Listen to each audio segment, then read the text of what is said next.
ಇಂದು June 18 ನಿರ್ಜಲ Ekadashi. ಎಲ್ರಿಗೂ ಏಕಾದಶಿಯ ಶುಭಾಶಯಗಳು.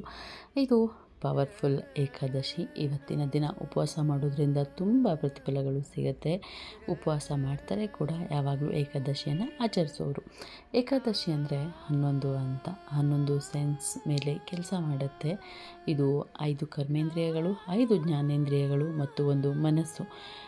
ಎಷ್ಟು ಹಬ್ಬಗಳು ನಮ್ಮ ನಾಡಿನಲ್ಲಿ ಇದೆಯೋ ಅವೆಲ್ಲವೂ ಕೂಡ ಚಂದ್ರನ ಮೇಲೆ ಕನೆಕ್ಟ್ ಆಗಿರೋದ್ರಿಂದ ಕನೆಕ್ಟ್ ಆಗ್ತವೆ ಕೂಡ. ಹಾಗಾಗಿ ಚಂದ್ರನ ಪ್ರಭಾವ ಇಂದು ನಮ್ಮ ದೇಶದ ಮೇಲೆ ಅಥವಾ ನಮ್ಮ ದೇಹದ ಮೇಲೆ ದೊಡ್ಡ ಪ್ರಭಾವ ಬೀರುತ್ತೆ. ಎಸ್ಪೆಷಲಿ ಸೆನ್ಸ್ ಮೇಲೆ, ದೇಹದ ಎಲ್ಲ ಘನತೆಯ ಮೇಲೂ, ಕಾಂಡಗಳ ಮೇಲೆ, ಜೀವಕೋಶಗಳ ಮೇಲೆ ಪ್ರಭಾವ ಬೀರುತ್ತೆ.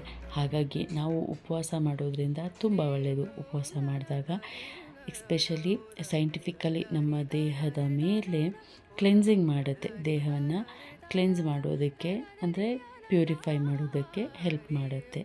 ಪ್ಲಸ್ 1 ಸ್ಟೆಮ್ ಸೆಲ್ಸ್ ಮೇಲೆ ಪ್ರಭಾವ ಬೀರುತ್ತೆ. ಅಂದರೆ ಜೀವಕೋಶಗಳನ್ನು ಹೆಚ್ಚು ಮಾಡುತ್ತೆ.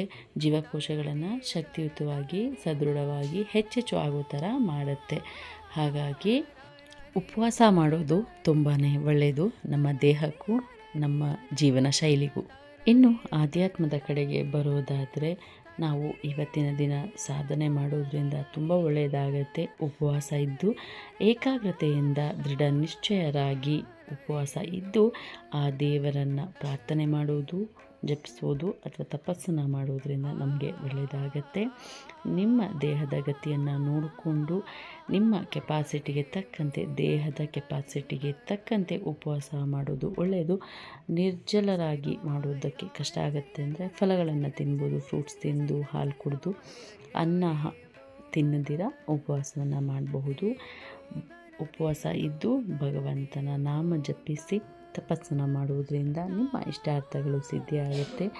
ಇವತ್ತಿನ ಇಡೀ ದಿನ, ಪೂರ್ತಿ ದಿನ ತುಂಬ ಒಳ್ಳೆಯ ದಿನ ಆಗಿರೋದ್ರಿಂದ ನೀವು ಯಾವ ಟೈಮಲ್ಲಿ ಕೂಡ ಬೇಕಾದರೂ ಭಗವಂತನ ಜಪಿಸ್ಬೋದು, ತಪಿಸ್ಬಹುದು. ನಿಮ್ಮ ಜೀವನದಲ್ಲಿ ನೀವು ಏನನ್ನಾದರೂ ಸಾಧಿಸಬೇಕು, ಸಾಧನೆ ಮಾಡಬೇಕು ಅಂತ ಇದ್ದರೆ ಇವತ್ತಿನ ದಿನ ತುಂಬ ಒಳ್ಳೆಯ ದಿನ ಅಂತ ಹೇಳ್ತಾ, ನಾನು ನನ್ನ ಬ್ಯುಸಿ ಶೆಡ್ಯೂಲ್ನಲ್ಲಿ ಸ್ವಲ್ಪ ಟೈಮ್ ತೊಗೊಂಡು ಈ ವಿಡಿಯೋವನ್ನು ನಿಮಗೋಸ್ಕರ ಮಾಡ್ತಾಯಿದ್ದೀನಿ. ಯಾರ್ಯಾರು ಸಾಧನೆ ಮಾಡಬೇಕು ಅಂತ ಅಂದ್ಕೊಂಡಿದ್ರು ಅವರಿಗಾಗಿ ದೇವರ ನಾಮ ಜಪಿಸಿ ತಪ ಮಾಡಿ ನಿಮ್ಮೆಲ್ರಿಗೂ ಒಳ್ಳೆಯದಾಗತ್ತೆ ಅಂತ ಹೇಳ್ತಾ, ಎಲ್ರಿಗೂ ಈ ಏಕಾದಶಿ ಒಳ್ಳೇದು ಮಾಡಲಿ, ಎಲ್ರಿಗೂ ಒಳ್ಳೆಯದಾಗಲಿ ಅಂತ ಕೇಳ್ಕೊತೀನಿ. ನಾನು ನಿಮ್ಮ ಧನ್ಯಶ್ರೀ ಎನ್ ಗೌಡ. ಹರಿ ಓಂ.